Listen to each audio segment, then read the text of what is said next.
Okay, so hi everyone.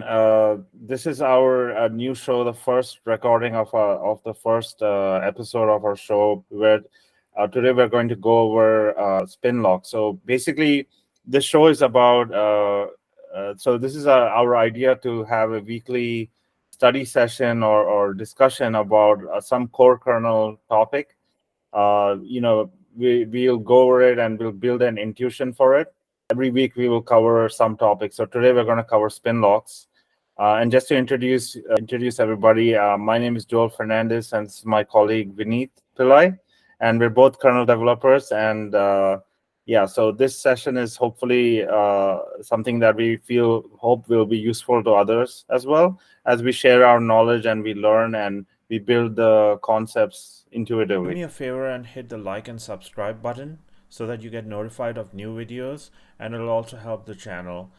Today we're going to talk about spin locks. So we'll start with the basics. So just talking about just concurrency in general, right? Uh, so what are some of the problems that can happen? So we have this thing called the lost update problem, right? Where you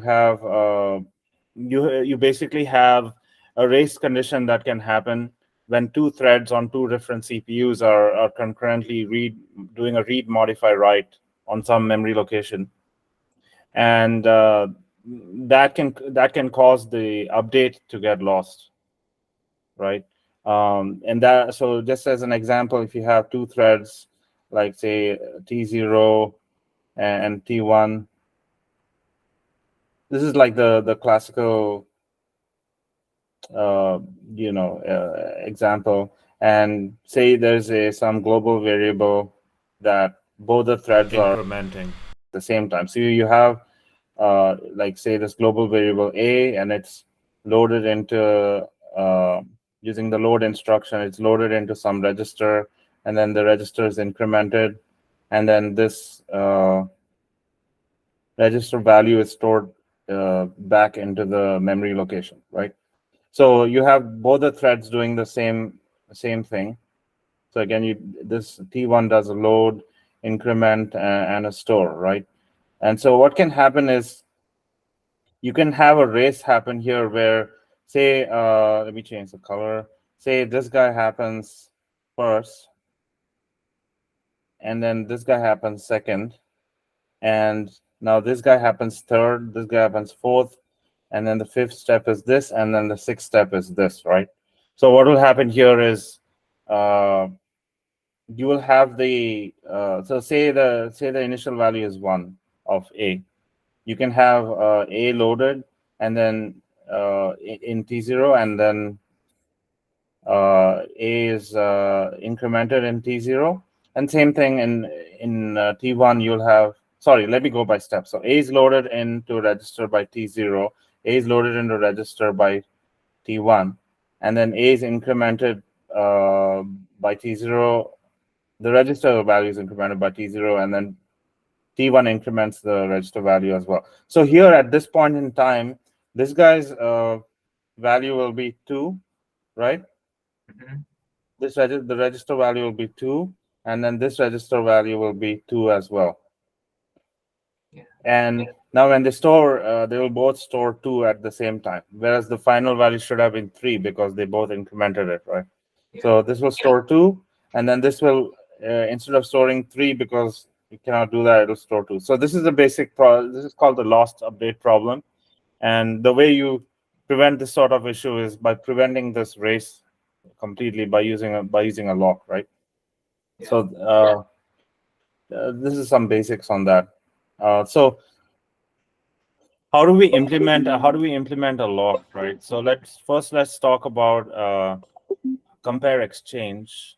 Let me go to the next board. So let's talk about compare exchange. Okay, Mhm.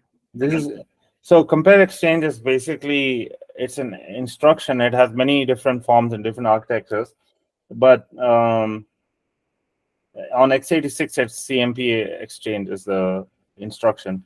And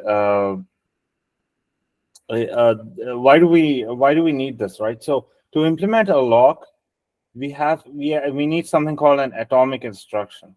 Okay, atomic instruction basically means that it's indivisible. Like nothing can divide that instruction. It will execute without as one step, one atomic step. That's what an atomic instruction is. So compare exchange is an atomic instruction. So the way it works is something like this. So say the compare exchange instruction operates on some So 32. it's Yeah. atomic across CPUs as well, meaning.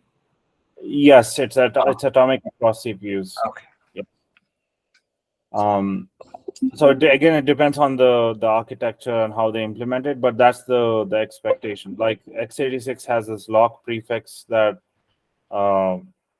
is required to it basically, I believe, it locks the internal memory bus so that it's atomic across CPUs and not just on the same CPU. Got it. Yeah. So from a kernel programmer's perspective, it looks like the API, right? If you were to write it in C, it looks something like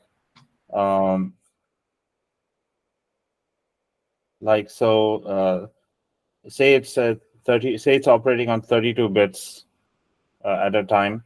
So the signature looks like, and you have some 32-bit memory location, and you have some old value. This is what you're comparing against, and then this is the new value. So the way it works is, if the value of the memory is compared with old, and if it matches, then you put new into the memory. Okay, if it doesn't match, you just leave the memory alone.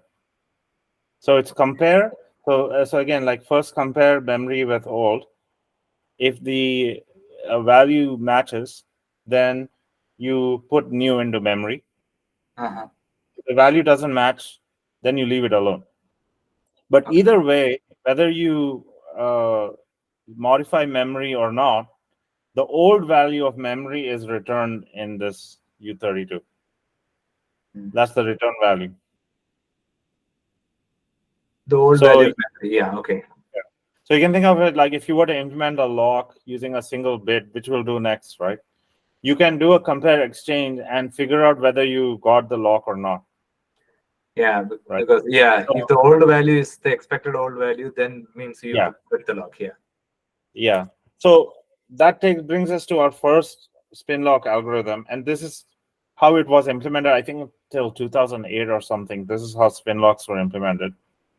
That's called the test and set lock. So let me go to the next board. Yeah. So the test and set lock. Okay. So that the algorithm looks like this. Okay. So first, instead of writing lock and unlock functions, we'll directly write the code snippet for the lock. Then we'll write the critical section, and then we'll write the unlock just inline. Okay, not as function calls. But you can imagine, copying that code into a function. So in a test and set lock algorithm, Spinlock algorithm, you have like a lock flag or sometimes some variable, and now we want to acquire the lock, right? So to acquire the lock, let's see if we can use compare exchange. So so it's a spin lock. So until we get the lock, we have to spin. So it looks like this. So while compare exchange lock, right? So compare it with 0. That means it's available. If it's available, then you swap 1 into it, right? And then you want to check if the old value, was 0 or 1. So here we say 1, right? Oh, then you have to spin. Okay, yeah, got it. Yeah, then you have to spin. So this while loop will spin like indefinitely until you get the lock. Okay. So once you get out of this while loop, now you're in the critical section. Okay. This is where you would do that first examples variable increment. Mm-hmm. In T0 and T1, and then to release the lock, all you have to do is set the lock to 1. 0. Oh, 0. Sorry. Yeah. So here you can see that this has to be atomic. Otherwise, what can happen is if you were to simply write it as an if statement and then check the value and store it and all that, then you can have race between two different guys doing the comparison and the modification, and then both of them will think, oh, I got the lock, right? Exactly. That defeats the purpose of the lock. So this whole compare exchange has to be one indivisible step. Got it. Okay. That's why it's called atomic instruction. That's the only way to implement the lock. You need that atomic instruction as a basic building block for a spin lock. Okay. Okay, so that much is clear. So the unlocking, should it be it will, like most of the architectures will provide atomic instructions for setting a memory location, so it should be okay, I think, right? The unlock lock is equal to 0, or do we need some specific atomic like memory lock? That's a store, so you don't need any atomicity. Now there could be you need to take care of memory barriers here. So I've simplified this quite a lot. Okay. But memory barriers are required. But for setting the lock itself, the thing is, that's how we can reason about it. Is loads and stores are themselves indivisible. You cannot there are some issues like load, store, tearing and stuff, but those are those happen when the compiler generates more than one load or store instruction to write to some big memory location, like bigger than the processor can support. Oh, okay, like a 128-bit or something like that. Yeah, something like that. Okay, that's called load, store, tearing, and you have to be careful there, but because that's not atomic, right? But okay, yeah. So that's that's out of scope for this discussion. Maybe we can have a discussion for that. We should probably have a different video on load, store, tearing. Yeah, makes sense. Cool. And that's why in the kernel you have this read once, write once macro. If you've seen, that's actually telling the compiler not to do those kind of instruction generation, like those kind of optimizations that can cause load, store, tearing and stuff. Okay. Yeah.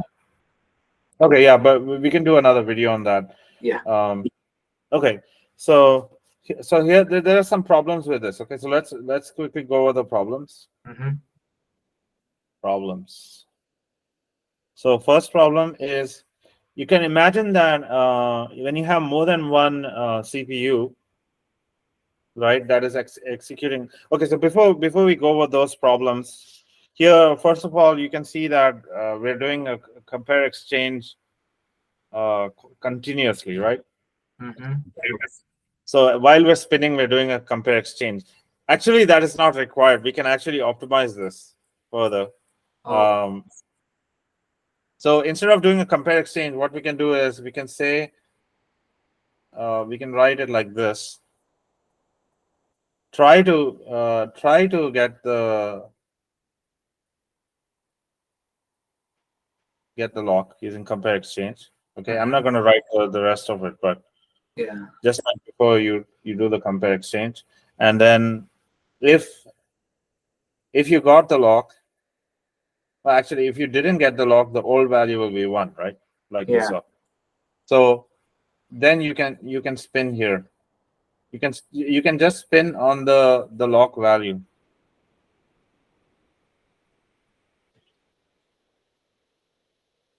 Okay. So, and then, right, you don't need to keep doing comparison. You can just check the value if it is still locked. Oh, okay. You failed the compare exchange once, but Okay, atomic because the loads are atomic. Like that's the assumption. So this Yeah. check would work. Okay, got it. yeah, else break. Okay, and then once it is 0, you come out of the this and To continue, right? Is it a yeah, I think I messed it up. You're right. Yeah, so here you do a yeah, here you have continue like that, right? yeah. If And then otherwise you just restart and you do compare exchange again. yeah, you're So right. with this you don't have you don't have to do compare exchange while spinning. You're right. That's a really good optimization. Nice. Yeah. So, but after you spin, you still need compare exchange at least once, okay? Yeah, And to that's get the log, you need to the last one should be a compare exchange. so that's something to keep in mind, that after spinning, you still need a compare exchange Yeah. for test and set Spinlock. And it's test and set, from the name I should have explained that test, you test for the variable and then you set it, right? So it's a single flag like that you test and set. Okay, so the problem here, so I was going over the problems. One of the problems is fairness. Okay, so if you have more than one CPU spinning on the lock, right? Mm-hmm. It doesn't really matter who arrived first to get the lock. They'll be spinning it's like any order. It's not 5-4, right? 5-4 is fair. Yeah. But with this, it's like it doesn't matter. Like if one guy came now, another guy came 1 second later, right? The order in which they get the lock really depends on some luck, right? Exactly. Yeah. So the guy who came later, he might get the lock just by chance. He does his compare exchange, while the other guys, he's preempted. He's just at the continue. The other guy might have already gone to the next So comparison. there's no fairness, so it's unfair. The second issue is while you're spinning, you have cache line contention. So while you're spinning, all the spinners are spinning on the same flag, right? So it's the same cache line. Okay. So you have cache line contention. If you have a lot of locks, a lot of spinning, and then a lot of like locks that are acquired and released, right, like that, then you'll have that the cache line containing the lock bounce around the different caches. CPUs. Okay. CPUs, yeah. Okay. Yeah, that's true. Yeah. So hopefully that was clear enough and it makes sense. So far it's okay, right? Yeah, it's very clear to me. Okay, sounds good. Okay, so the next thing we will do is now we'll build on this, okay, to solve some of those problems. So the next algorithm is called ticket locks. It's a very popular algorithm called ticket Spinlocks. Mm-hmm. And the way it works is it's a very clever algorithm where it's similar to, like, you're going to the DMV for driver's license and you get a ticket and you take a seat, right? So the next guy who gets it is the guy who has the lowest ticket number. Mm-hmm. So yeah. So it has fairness built into it. So this could be one possible implementation of ticket Spinlocks. Okay, but basically you could have a 32-bit variable with two parts to it. Okay, you have a 16-bit current and a 16-bit next. Okay, both of these are 16-bit. Mm-hmm. You could have them as separate variables as well, but it's in the implementations I've seen, they keep it in the same word so that they can load both the current counter and the next counter at the same time. Okay. Okay, and so the initial state would look like this. Initial state. So you have this count, this thing. Current is set to 1, and next is set to 0. Okay, and then the first time somebody tries to acquire the lock, the first time the acquire happens, in the lock function, what we'll do is we'll increment next. That's the act of getting the ticket from the counter. You get the ticket. You get, whether you get the lock or not, you have to get a ticket. Okay. Okay. So the first time this guy gets a ticket, okay, and the algorithm in the lock function, we check if next and current are the same. Okay. If they're the same, then he got the guy gets the lock. You got the lock. Yeah. Okay. Yeah. Okay. So he gets the lock. Okay. So current is equal to next, and so he got the lock. Okay. Locked. Okay. He got the lock. And then so this acquire phase, we don't have a compare exchange. It's a just an increment operation, right? the increment is actually compare exchange. It has to be. It has to be atomic because you're incrementing it, right? So if two guys come and get the ticket, they could both get the same ticket number, right? But you run into that first. You run into the first yeah, that's true. But then what will be the old value in the compare and exchange?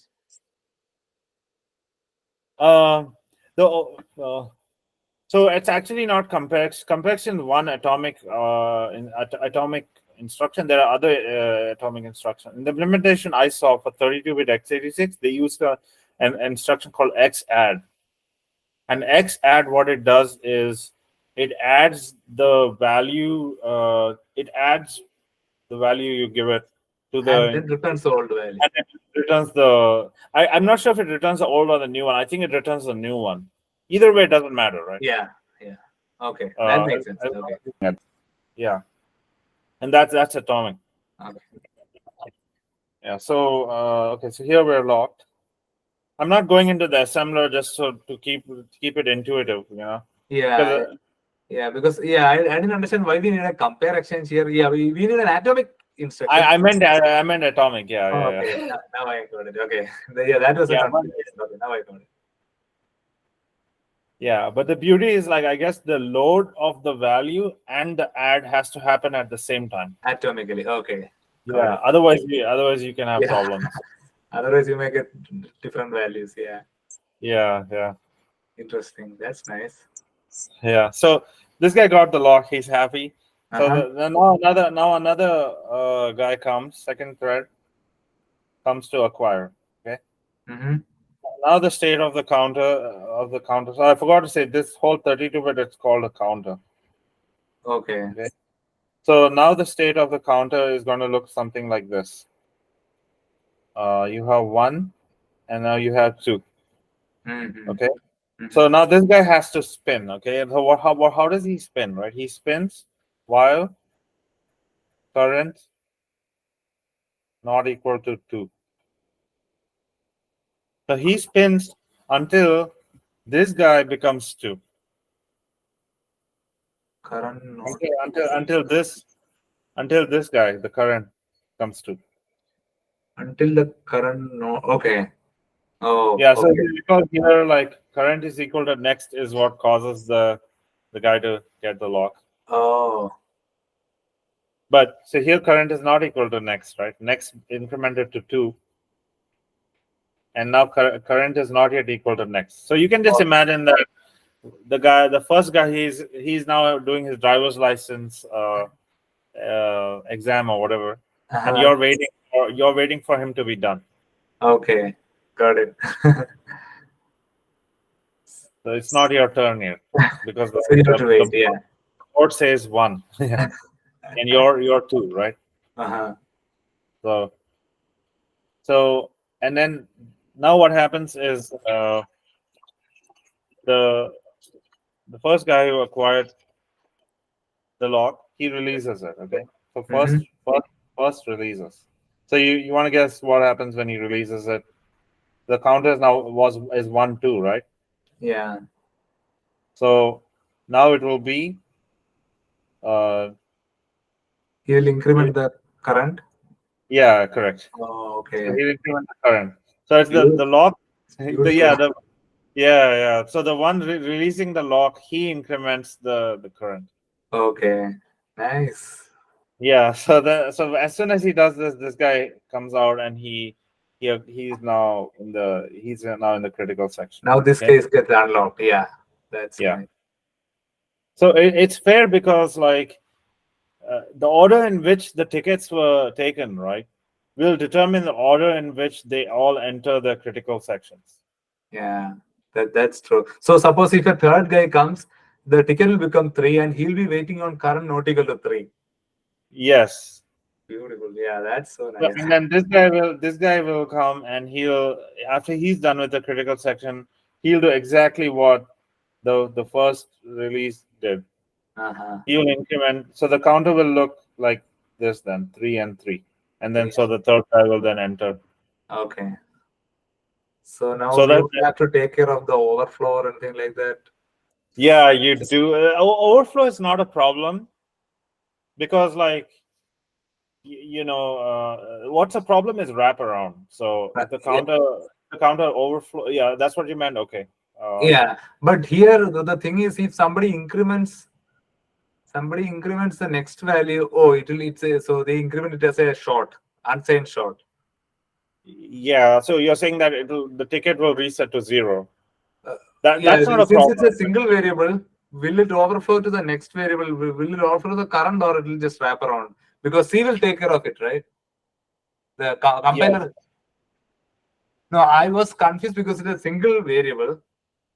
Yeah, I need to go back and see how they handle those things, but okay, but I think if you say unsigned short of next plus plus, that should wrap around instead of yeah, that definitely has to be taken care of. Yeah. So you're saying next shouldn't bleed into current, like whatever the implementation is, it should increment it and then it should catch that overflow of that's a good point. Yeah, compiler will take care of it, so that we should be safe.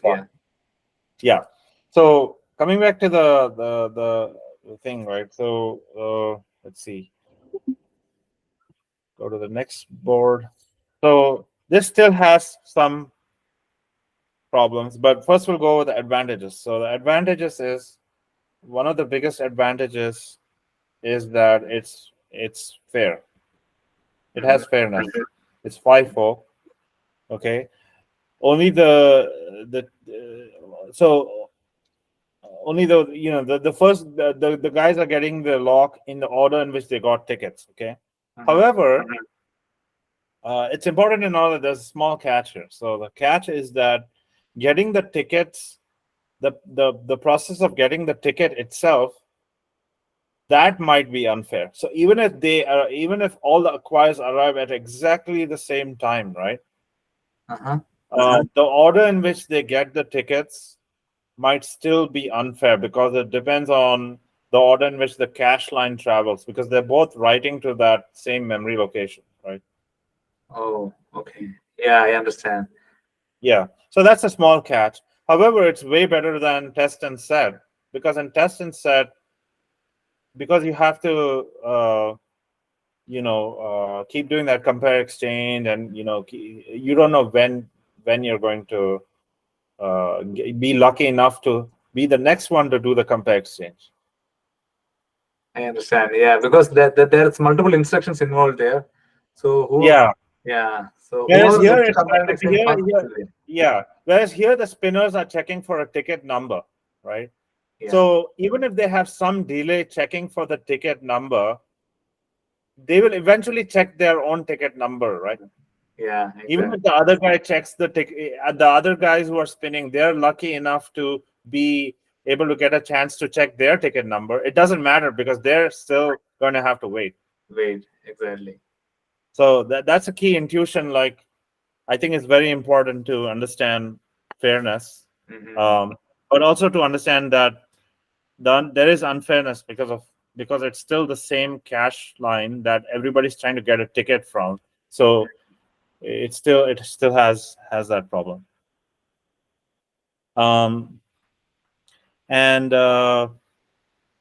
So let's quickly go over the implementation. Okay, and the implementation, that's the beauty of it. It actually looks like it's simpler than test and set. So this is what the lock looks like. Okay, the lock looks like, and I missed some variable declarations, and so this is almost like a little bit of pseudocode, but it's enough to get the intuition. So you have one atomic instruction. That's the X add I was referring to. I call it atomic ink return here, where you take that counter I showed you in the previous slide, and you do that X add. Yeah, got it. Okay. And you pointed out correctly that you have to take care of the bleeding of the thing into the next thing and all that. I haven't handled that, but that's a good point.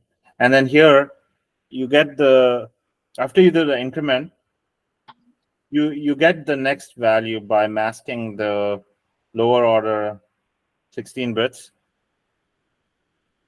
Okay. Okay. So you basically mask the higher one. You would just want the ticket number, right? Oh, okay. Yeah, you're right. Yeah. So you get the ticket number, and now you spin if required, right? So to spin, you have to keep reading the counter and keep checking whether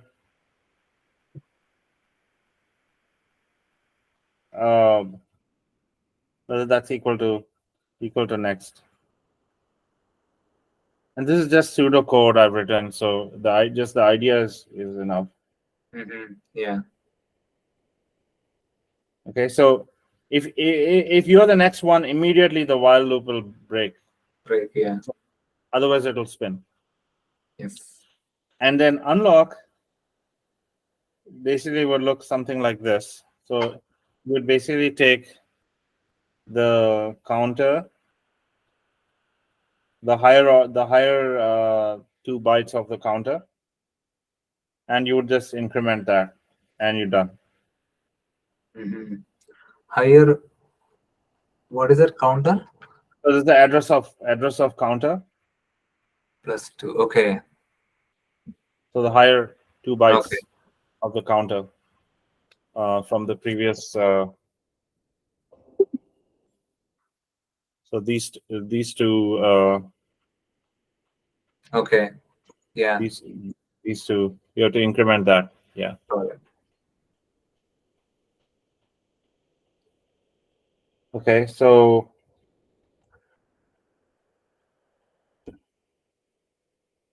Okay, so what are some of the advantages here, right? So the advantage is obviously Fed, I already talked about, but there's another big advantage here. After you finish spinning, you don't need to do compare exchange anymore. You directly enter the critical section. So that's true. So it's more efficient. So there is only atomic instruction executed only once per lock. Yeah, exactly. You get the ticket, and then you're just spinning. So spinning, yeah. But one of the drawbacks is you still have, just like test and set, you still have you have the same cache line. Everybody's spinning on this guy. Okay. All the guys will be trying to read the current value of the in the counter, right? Yeah. Know if it's their turn or not. That's true. So that drawback is still there. Where if you have contention, then you have that cache line is constantly bouncing, especially as new guys come in and try to get a new ticket, right? That'll invalidate all that cache line and all the spinners. Yeah. That's a problem. Yeah, you're right. Yeah. So even when a new guy is not coming, yeah, like the cache bouncing, that will still have that. That's also a draw. That's also a performance issue, right? Like if there are 4 CPUs and four of them are like spinning, it will go around all the CPU caches, right? Well, so say the lock holder spends a lot of time in the critical section, and all the other guys are spinning on the counter. What will happen is that cache line will be in the shared state, so there will not be any bouncing. Oh, nobody's modifying it. Okay. Nobody's modifying it exactly. So Okay. it'll be stable in the shared state. Understood. Okay. Okay. But if they, yeah, but I think that can be overcome if you split the counter into two parts. Then everybody's just spinning on counter and not the ticket. But there are other issues that causes. So okay, if you put both in the same variable, then you're you're more susceptible to the cache line issue because everybody's getting a new ticket, and now you're so. Okay. But that could be one way to implement. Maybe making it two different counters might work. Then the spinners will be spinning on a separate variable, I think, because the spinners will just be reading the current one. But still, it will cause problems when you have a lot of when you have unlocks and locks, right? All the spinners, even though it's fair, you will still have cache line bouncing. Cache line is, yeah, that will still be there. Yeah, the spinners and the lock acquire release will cause the cache line bouncing to happen because it's the same counter that is shared by everyone. Yeah, that's true. Okay. So to solve this issue, the next thing we'll talk about next week is Qt Spinlocks. Okay.